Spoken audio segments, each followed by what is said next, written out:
Peace everybody, welcome to the PhilosoCypher episode 4.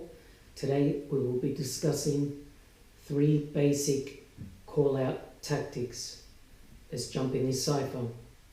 Let's start off with some considerations, things that we can keep in mind that are going to help the effectiveness of the call-out and the type of quality of experience we get when we are finished. The first point for considerations is the reasons why you are doing the call-out in the first place. Is it over a disagreement? Are you trying to show that person respect, share your skills with that person, or are you just trying to improve your breaking? The second consideration is about courage. So usually what I see when I see a lot of call-outs is people shaking hands before it, fist bumping, kind of trying to soften the blow. So they're trying to build a little bit of a safety net for themselves and their opponent, so there is no conflict or anything like that. If you soften the blow, then the returns that you're going to get are not going to be as significant. One of the most important considerations is the element of surprise. So this keeps it fun for ourselves. We can plan and try and execute the plan, but also it throws our opponent off guard, meaning that they are not prepared for it, and that's already going to give you a really good advantage when it comes down to actually the battle situation. Element of surprise means we don't blab about it and talk about it all over the internet, or tell someone that we know is going to go and tell that person that you are planning on calling them out. We want to keep everything close to our chest, our plans dark as night, and we want to be able to hit that person with a shock of putting a challenge in front of them. Another really important consideration is the fact that you might spend a lot of time preparing and traveling and spending money to make this situation happen, but because it's not a planned competition format, there is a chance that it will not happen, okay? And you might need to count your losses, regroup, replan, and try and call that person out in a future event or situation. Personally, I've had many failed attempts at call-outs, people refusing, people not wanting to, or the time being cut, or the opportunity not aligning itself. You've just got to accept all of this, and this keeps it really exciting, in my opinion. Don't verbally ask for a call-out, meaning don't go up to the person and ask them if they want to battle or they want to go rounds, because then it takes away from the energy and the excitement and the sporadicness of it going down and not being planned. We want it to be natural, we want it to happen by itself, and we want to seize the opportunity when we have it. And in my experience, the call-outs have never happened how I imagined them. The situation presented itself in a totally different way than I expected, and I had to have the ability to be brave enough and reactive enough to be able to take that opportunity when it was presented. Another consideration is you have to put this into practice in the physical form.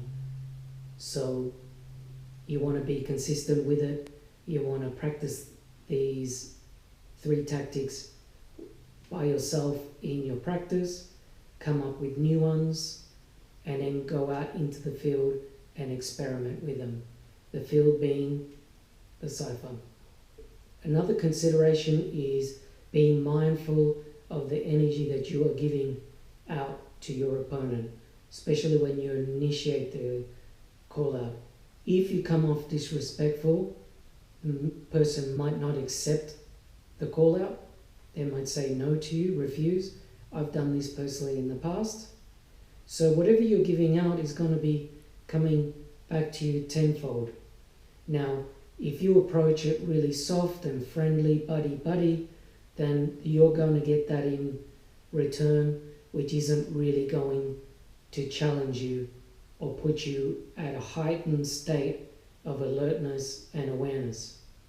In order for your skill to increase and for your style to develop, we want to give ourselves the toughest opponents, the big names, the people who have contributed largely to breaking in hip-hop culture, legends, etc. This is going to make your rise much quicker and your development much quicker, especially if you go back and review how you performed and you are honest with yourself and your ego doesn't get in the way. Okay, the first tactic is gesturing. Okay, using our limbs, using our facial expressions, our body to call somebody out. Entering the cipher, pointing, using your hands to communicate what you want to say, and making it very obvious that you are there to battle and you are serious. Eye contact is super important.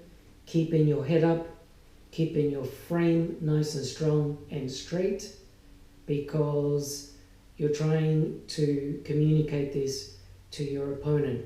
If it's unreadable and you are staring at the floor or kind of just pointing a little bit quick and then walking off because you're nervous to the edge of the cipher, the person isn't really going to understand what you are trying to say to them without verbally saying it. The second tactic is the back jump. So back jump is a word that comes from graffiti. If you want to know more about that, go online, research graffiti, and look at what a back jump is. It is basically jumping right after the person has finished their throwdown. So the person that you're trying to call out has just gone down, they're walking off, and you jump right behind them. And even if they're not paying attention, which most of the time they're not, they will feel somebody coming in behind them and they will understand what is going on. Now, if you combine your eye contact with the back jump, the person is going to realize very quickly what your intentions are. This is a really good way of using their momentum and their energy to already get you into the flow of the call out.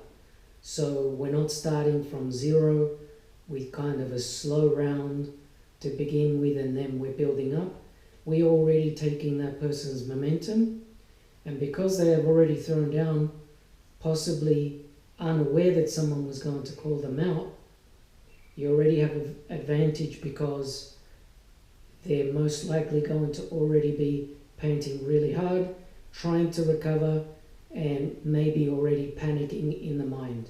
The last tactic is during your run or throwdown. This means you go into the cipher, the person is there who you want to call out, and you start, while you're dancing, using your eye contact, your body posture, and finding the focal point with your eyes and your face and directing all of your moves just in that focused direction. Also with this one, we want to make it as obvious as we can. Alright, that might mean freezing a little bit longer, holding a position a little bit longer, changing directions and then coming back to the focal point, which is your opponent. Because this might not be as obvious enough, you might need to do it more than once. And this is with all of these tactics, you might need to do them more than once. Sometimes it might be the ineffectiveness of your gestures and your eye contact, your intention and your energy, that person isn't really capturing and understanding how clear you are with your intentions. Okay, they are the 3 basic tactics of a call out. I hope that helps you out. Make sure you flip it, make it yours, add to it, and have fun with it.